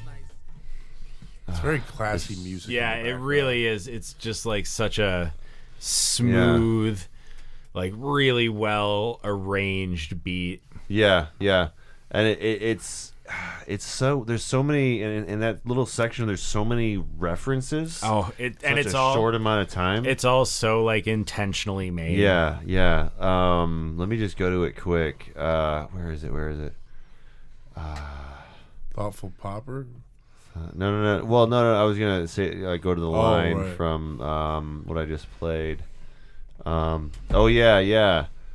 What is it? Rolling an old van is what he told his stolen fans. Is that you? True match from his hat to shoe. Snafu, snatch any brew. Labatt's blue. I'm assuming it's a kind of beer. Yeah. Yep. Black Jew. That's not like that's new. Canadian. Patch me through. No latch attached. Scat shoe. Catch 22. Like scat shoe. Look at that. Like that line right there. Yeah. That's just an onomatopoeia that just fucking works. It really is like vocal jazz. Yeah, this song in particular is like very, that because very... the background's very jazzy. Yeah. So it really just matches. Again, just very complimentary, the whole thing. Yeah. Very complimentary on itself. Well, yeah, and he's bringing up... I do like that he's bringing up the idea of like Black Jew, because that's something that a lot of people don't even understand is a thing. Yeah. That you can be a Black Jewish person. Yeah. But yeah, there's like a whole history of that people maybe don't quite understand. It's because people like adapting history. White people have written a lot of recent history. Yeah. All right. Yeah, good point. So white people will take the Jewish story and put it, even like that's why Germany got more attention in that. Oh yeah, like people like white Jesus. Yeah, you know exactly. Yeah. It's like we still have white Jesus all over the place. It was like, dude, Jesus wasn't white. Yeah, I love how the whole culture. Everyone knows. Everyone fucking knows. Everyone knows now. and take down the white Jesus. Ye olde Christian leaders are still like, he was white, and we're like, no, bro. No, you wanna hit this like so we can talk? Like, whoa, oh man, no reason to be swinging the bat now. I just want to talk. Yeah, dude. No, he was not white. I'm sorry, he wasn't white, guys. He wasn't white, man. Yeah, don't mean to bring it up, but fuck. I mean, when you go over there, when you go visit those countries, who do you see most of? Yeah. It's not a whole lot of white. Who's folks. native to that land there? Anyway, so this song has the sample we were talking about. It's really jazzy, and I kind of wanted to. It's one of my favorite samples in the album, and I kind of wanted to take a sample from the original song to kind of contrast the two, to kind of show you like what they changed from the original tune to this one. Because it's really great. The song is by Don Harper, and it's called The Popper, I think? Yes. Thoughtful Popper. Yes. Thoughtful Popper. But yeah, here's that clip. Oh, yeah. Yeah.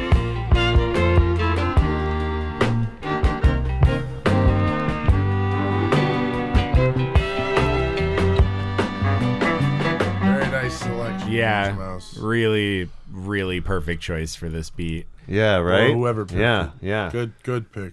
And, yeah, like, and I'm That's assuming like my favorite part of the like beat is that. Yeah, and it's like now that I've been listening to albums or whatever, like I'll run into these songs every now and again where it's like, dude, this song alone, like, outside of the context of like who the artist was or how popular they were after the song, is just a great track. Yeah, absolutely. Like this track is like moves me or whatever, and I think this is one of those situations where like either DangerDOOM or Danger Mouse or MF Doom, like I'm thinking this was like one of their regular like tracks. Yeah, you know what I mean? Absolutely. Like this is something you throw on when like you need to really relax. Yeah. But yeah, it's so jazzy and so like it really is such a good pick. Really good. It sounds really nice sped up like that. It still sounds very like cohesive. It still sounds jazzy. Yeah, and jazzy. It still sounds natural. Yep. Yeah, when it's sped completely. up. Yeah.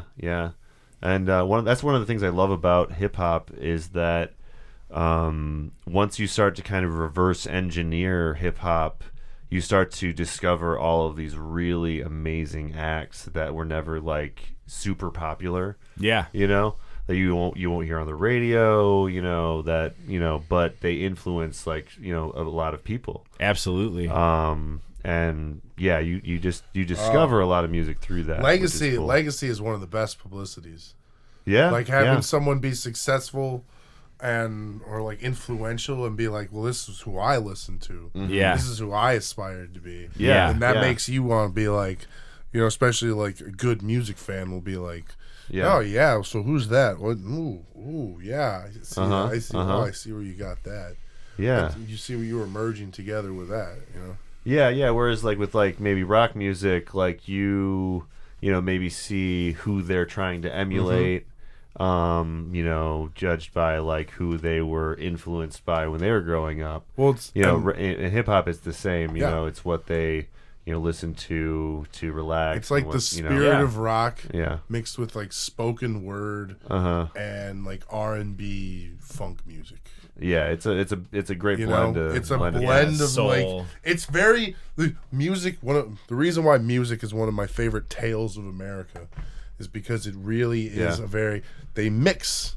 When we have enough interaction with people, our cultures mix, our cultures blend, and the music really like takes that very wholeheartedly. Well, yeah, because hip hop has a lot of like Latin American beats. Exactly, especially right now. We're going acts. through like popular music right now. Yeah, it's going through a whole wave of it. Yeah, you know, definitely. Yeah, and it's like we always do that so well. Yeah, and our music really shows. Well, yeah, and it's so interesting to me that like hip hop has grown all over the world now.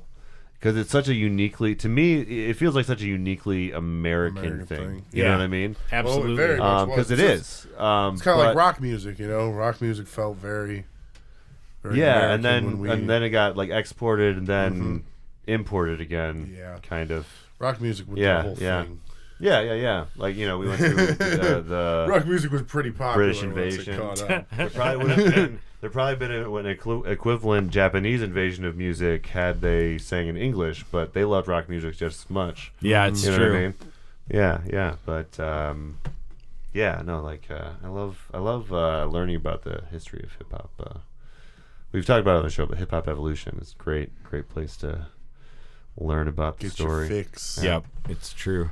But we're gonna move along to the next track. This is called Mincemeat.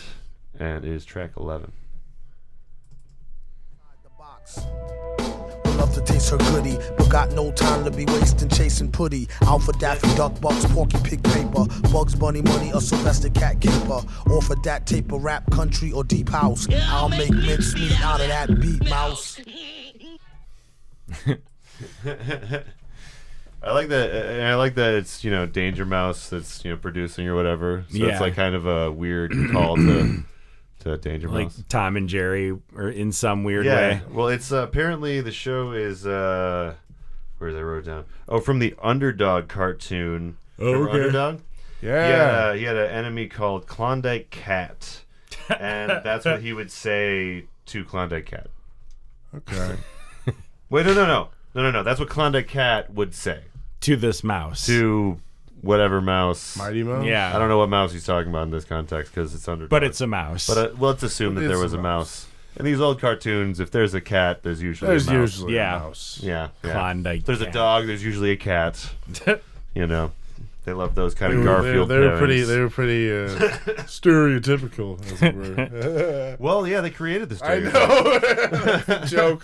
For me, that's the joke. Like, Yeah. Is it really a stereotype for them Back then it when was they probably created fresh. it? It's very fresh. Yeah, it's like, whoa, that dog's talking? Crazy. How does the rabbit beat the hunter every time? But it's also like kind of a Wu-Tang-y kind of track too. It is. You know, like, well, Liquid Swords maybe even. What? I'm just gonna stand up for a second. Oh, I was gonna say, do you want to take a little break before we do the end here? Is that okay? Yeah, we usually do that. usually do like one break when it gets this long. Sorry. So man. no, that's fine. We're actually about to go to Vats of Urine, so it's perfect. Perfect. All right, so we're gonna get to the last 3 tracks after this. And we'll leave you on that note. After we leave we'll us come right back. Vats of Urine. Vats and vats and vats. Oh God. Can I play with madness? No shit, that's not the music at all. Yeah, that's the wrong album entirely. Oh shit, guys. Sorry about that. I just had a flashback. Yeah. Oh my God, madness. So we're back to the DangerDOOM album called "The Mouse and the Mask." Now that we got the vats of urine out and of the way, now that we've got our vats of urine out of the way, here is a hip hop song about urine. I don't know if I know of another hip hop track about this. Yeah, but this is pretty unique. It's a song all about pee. It is all about pee, and it has the Moonanites in it, which is cool. Yep. All right, but this is Vats of Urine, track 12.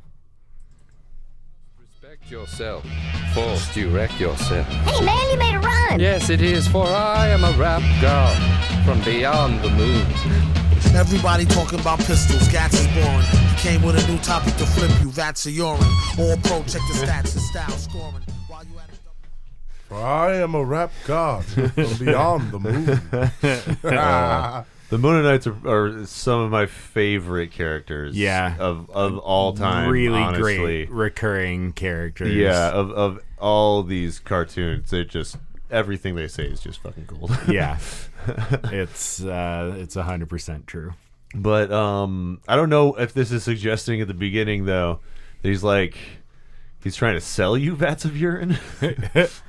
But yeah, it's got so many fucking references to just needing to pee and being kind of so bad that you need to you can't think straight and it's such a weird song. Thank God there's not a hole. It in really the studio. is. When you gotta go. In the way that it's really, really focused on one weird kind of uncomfortable thing like that. It kind of reminds me of "If You Must" by Del the Funky Homo Sapien. Okay. Talking about dirty, stinky, nasty people and just joking and laughing about that.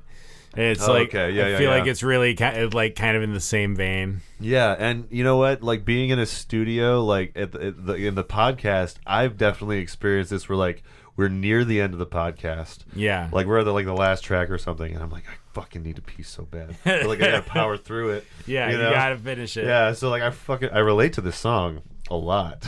Oh, dude. Yeah. That's another great. Before you flow, make sure you practice or you're losing. You don't want to miss and let the cactus get to oozing. You don't want that splish splash. Oh, yeah. Yeah, any contestant splash, he's disqualified. If one drip should slide down the bottle's side. Which is great song. Oh, man, it's just such a... I don't know. It is, I guess, specifically a dude peeing. It's more relatable to dudes because, it's also about aiming and fucking. It's just a great. Oh no, that's a straight call out to dudes. That's the song right. is about a dude pissing. Yeah. Oh, okay. There's a weird line here though. Okay, where he says, "Someday you may even show your son how to use it to make potassium nitrate for gunpowder." Okay. It's It takes a quick turn there. Yeah. Yeah. Which is Maybe funny when you less consider symbolism. the first line of the song is actually about pistols, gats, and more. That's true. They do start it like that, and they do start talking about selling piss like it's important. Yeah. Maybe it's a little more philosophical than what we thought. Yeah. Well, they got a game plan here. They're gonna make some weapons with their piss. Outro was the Ickcock thing. Yeah. There's another. Yeah, the outro has another of the Moonanites talking to each other. Yep.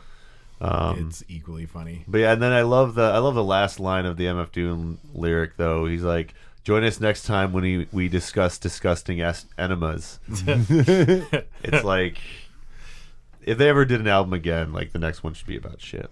Yeah, he'd have to, right? Right. Yeah, it would be like a sequel. Yeah, that'd be epic. But yeah, so this is all about piss, guys. There's not many deep things to get from this besides Cauldrons of Feces. Good song, great Cauldrons clips. of Feces. Listen to the whole album, seriously. This next track though, this is one of my favorites. It's like it brings it brings in Space Ghost, Zorak. Is there some Doom, is there Brack in the end here? Doom Ghost. No. There's no Brack in the song, but like it's about Space Ghost. But let's see. No, Brack is in the song because he asks him how does his man get a show that's so whack. Oh yeah. Oh yeah. He says, "Hey." Oh, that's right. Okay. He kind of does the Little John in the background here. What? Yeah. But it's a weak what? It's like a questioning what? Yeah, I know exactly. He's like, what?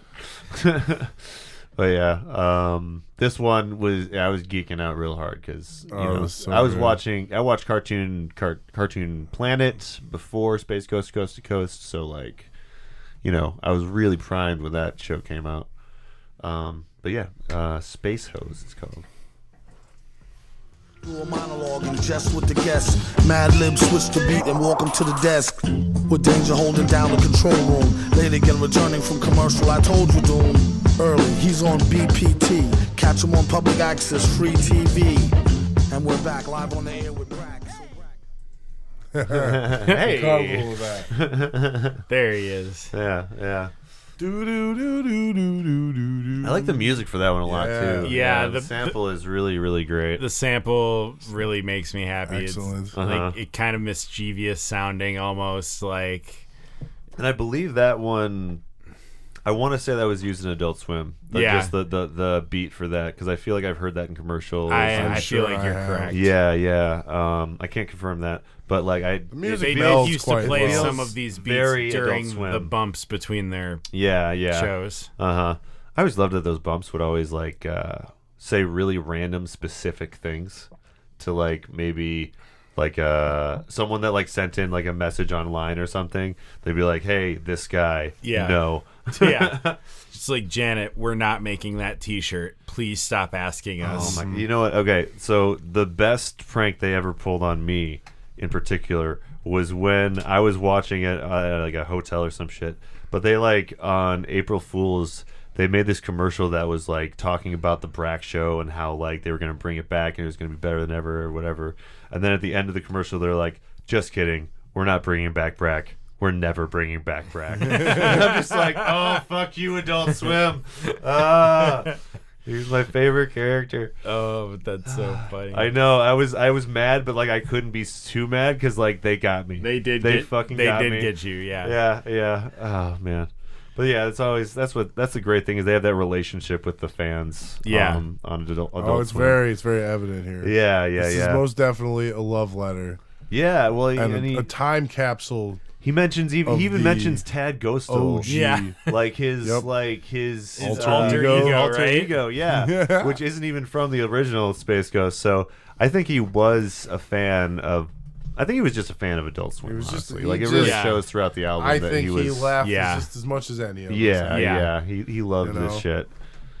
But I mean, the clips and the intro and the outro on this song alone. Oh, for sure. Yeah, we used the outro for this song for the intro of this episode. Yeah. That's what America needs. Hey, how about I give you the keys to the show for a little while? Let you drive for a while. Yeah. America's craving some Doom. But it's just I was just so surprised when I first heard it that the guy that played Space Ghost even did it. Yeah, because like he does. I don't know much about him. Original material. I love it. He seems like he's like he doesn't. I don't know. I don't know if he's hard to work with. Voice judging there, Brad? Well, no. It just seems like he doesn't lend his voice out a whole lot. Is what I mean, I guess, because like he plays Space Ghost, but that guy I don't think plays a whole lot of other voices. Okay. You know what I mean? Enough. So he's very proud of having. He's very played proud of the Space Ghost. He's very proud of Space Ghost. Yeah. Well, he does get he gets a good representation, and the dig is The dig is great. Yeah, he's like the only one that can talk shit to MF Doom on this album. That's and what like, American needs. You believe it, you know? Yeah, absolutely. Yeah, you're like, yeah, well, it's Space Ghost. It's, you know? I mean, what are you gonna do? It's Space My Ghost. show. Yeah, he's gonna fucking laser blast your ass. Yep. I love that he mentions that too. He mentions like where is it? He does mention him like, you know, spraying like Zorak with his fucking his thorax with borax. Yeah, he mentions Roadrunner. Oh, he also does mention Mad Lib. Yep. He's saying he's using it in the context of what Mad Lib actually means, but I think he's also making a callback to his work with Mad Lib, maybe. That was part of. I think that was part of our our clip too. Yeah. That was Danger in the Control Room. Another shout out to Danger Mouse, which are quite frequent in this album, as the man throws the credit around. Yeah, I can just imagine like Danger Mouse and fucking Moltar. The Destructo Ray. yeah, the Destructo Ray. That's right. Oh yeah, the Destructo Ray is a played out gag, and the cape and the pantsuit look like a straight out dag. I don't mean to sound crunchy. I just like that how he cleverly avoids using that word. You know? Yeah. And I don't know, this is just a great song. It really is. Yeah. Just wonderful send. Hitting on Judy Jetson. Yeah. Crews like them dudes in red shirts off Star Trek. There are a few Star Trek references in this one. Big Ben Klingon. Yeah. Kirk, Spock, McCoy, red shirts. Yeah, he really kind of pulled out all of the great like sci-fi references here. Like even Judy Jetson. Yeah, it's like, for sure. Like that falls in suit with the rest of the album, but it's also doubly good for this track. Yeah, Hanna-Barbera's like cute sci-fi cartoon, basically. It was because the Simpsons or the Flintstones were the original. Yeah, it's like Space they got Flintstones. fired there was from that the movie apparently. Yeah, because they got fired from the studio, so they went to TV and they created the Simpsons. And then they're like, well, why don't we just do the inverse of the Simpsons? We'll show you the family of the future. You mean the Flintstones and the Jetsons? Yes. Yeah. The Flintstones. The Flintstones. The Flintstones were first. And the Jetsons were the inverse. They're like, we've shown you the archetypal family of the past. Let's show you the family of the future now.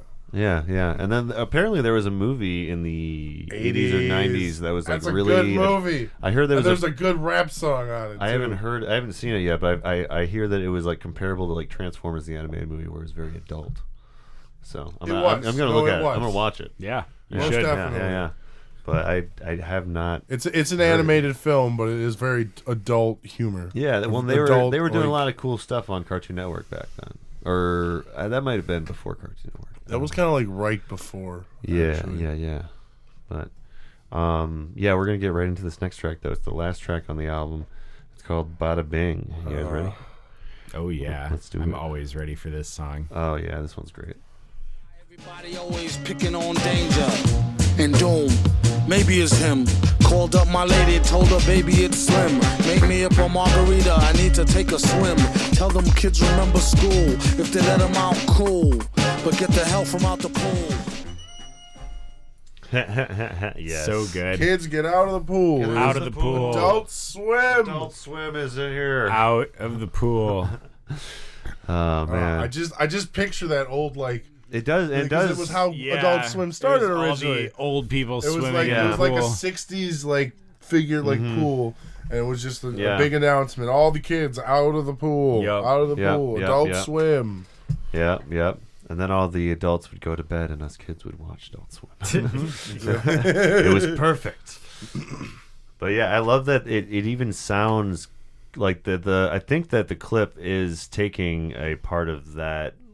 Like they did have like sound in the background of like them when they were saying that on Adult Swim. Yeah. And this is reminiscent of that kind of song that was playing too, I think.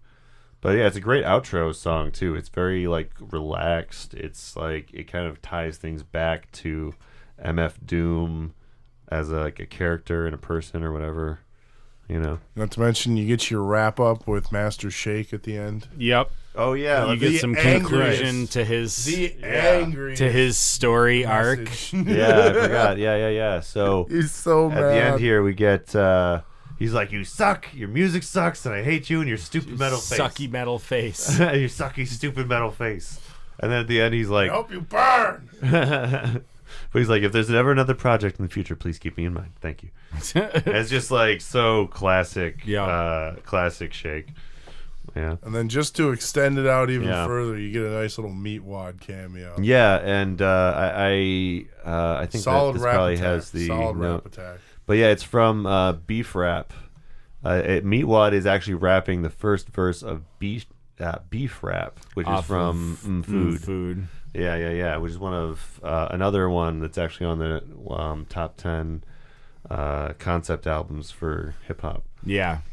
It's a really great album. It is. It's a beautiful album. Yeah. Is that the one that has Super on it? Super? Yeah. Okay, yeah. I like that track a lot. He references it on one of these songs. Mm-hmm. It's track 10.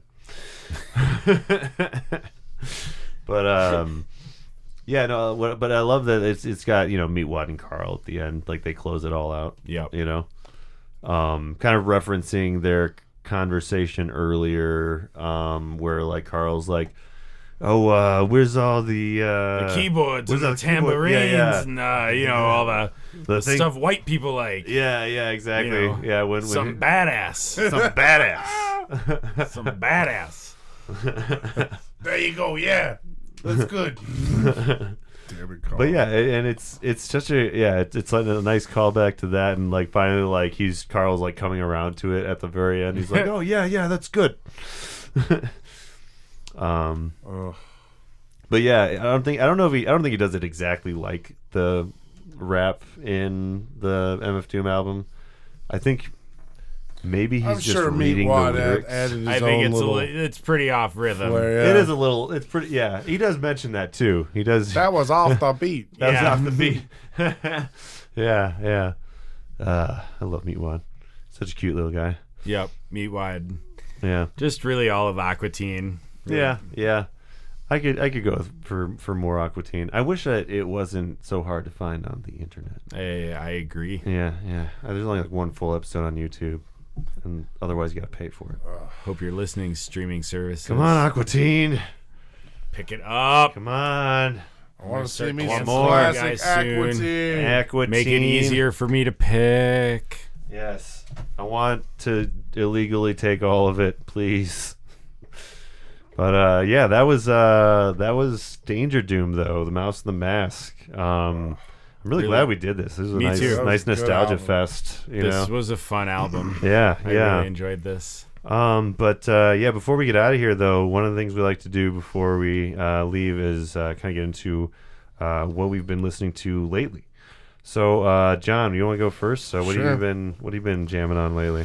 Oh, I've been listening to. I've been on the shifts at Wings over Madison. I've been pretty much the only person with music to play. So I've been listening to a lot of '90s music, doing that '90s radio on Pandora. Nice. Listening to the wide arc that is the '90s, like starting with that hard emo rock and roll that was grunge, all the way to the glittery pop at the end. It's really just. It's fun to remember those songs and sing to them. Yeah. I really enjoyed it. Yeah, it was a good time. I like the early '90s. A lot of nostalgia. And for plus, me too. Did you hear that the Killers released a new album? Oh, I have heard it. It's actually pretty. It's not bad. It wasn't bad. I heard a couple songs off of it. They kind of like came back from their. Yeah, definitely. When Brandon Flowers kind of went off the deep end for his stardom, they've come back and they're more humble again, and it's more like Sam's Town. It's good. I like it for as a Killers fan. I really liked it. Yeah. But that's what I've been. And while we're on you though, the Dixie Chicks are coming out with a new album. Yes. No. I saw that. It's funny. Our whole podcast about that Dixie Chicks album was about how this is the last Dixie Chicks album. And now though they're coming out with a new album. It's still Dixie Chicks, like you made a You did one about the Dixie Chicks. Yeah. Taking the long way. Taking the long way. Yeah. It's the one that came out after the whole Bush stuff or whatever. Okay. Yeah. It's a pretty great like pop country album. Nice. But yeah, they're coming out with a new album. It was pretty. It was pretty like significant at the time. Hell yeah. And big we did that back to back with American Idiot. Yeah. So it's weird. They're both 9/11 things. But what about you, Sam? What have you been jamming on these days? I've been listening to a lot of Pavement. A lot of really anything off Nicene Credence. Little Silver Jews. I've really actually liked Funkadelic lately. I've been listening to Maggot Brain, that album. Oh, yeah, that album's like really good. Over and over again. Yeah. It's so good. It's pretty perfect. Yeah, I really enjoy it. It's some of the best funk guitar ever recorded. Eddie Hazel is just really in top form. Yeah. And the rest of the band sounds great on it as well. Yeah. It's a great time for funk, you know what I mean? It's like it is like a perfect like period piece or whatever for funk. Yep. Yeah. And so Parliament Funkadelic. Yeah. Well, there's various incarnations. Yeah. This was when they were just Funkadelic. Yeah. But it's still the same like important they went through people. A lot of name changes. Mm-hmm. Yeah, there were a lot of legal problems because they had originally been called the Parliaments when they had a record deal, and then George Clinton broke that deal to become Parliament Funkadelic, and it became this big legal battle for the name. Yeah. Those things really, those things get ugly. Yeah. Music history, ladies and gentlemen. I was gonna say I saw George Clinton and P-Funk, I think they were calling themselves, but yeah, it was cool. Yeah, they put on a great show. I'm sure they do. Yeah. They've got the mothership. What are you listening to, Brad? Let's see. These days, I jumped back into some King Missile actually recently. You always got to jump back into Sometimes you got to listen to some King Missile. Yeah. Or a King Missile 3 if you're having trouble finding King Missile. Yeah. They do Detachable Penis. I think that's their most famous song. Detachable Penis. But they are more than just Detachable Penis. They are, but it's the most famous one. Yeah. I've also been listening to Gumboot Soup by King Gizzard and the Lizard Wizard. Yes, and I've also been, because of this episode, I've been going on a MF Doom kick, so I've been listening to some King Ghidorah and Food I listened to the other day. And just he's got so much stuff you can listen to MF Doom all day and never run out. Yeah. Highly recommend just diving into MF Doom in general. But other than that, I've been I guess like last week still listening to some Sleep, and we've been getting into some Pink Floyd recently too. So. Right on. We got. It's always a good time. We got the wall on the horizon. So we are looking to tackle. We're looking to tackle the wall. Guys. It's gonna be good. It's gonna be good, guys. It's gonna be hard, but it's gonna be good. And we're gonna watch the movie and all that other stuff. Also, I have Rolling Stone stuff available. The whole first season and first episode of the second season. If you're interested in doing improv comedy stuff, hit me up. That's all I got for right now. So, I think to take us out though, we're gonna use one more clip from the album, and it's just a nice little thing from Brack, guys. On the bed around, love to hear sunshine. You suck. I had to have Brack at some point in this podcast. Oh, man. Anyway, I hope you guys enjoyed The Mouse and the Mask. This has been the Album Concept Hour, and we hope to see you again next time. Bye, everybody. Listen on. Bye, everybody. Thanks for having me.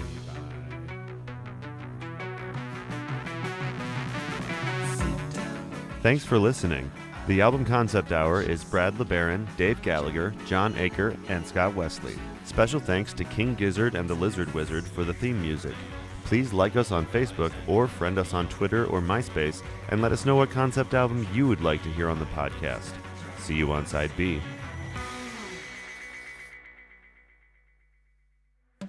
This has been a Revolver Audio production. Executive producer Brad LeBaron. For more podcasts, visit soundcloud.com/revolveraudio. Or to support new content, visit ko-fi.com/revolveraudio.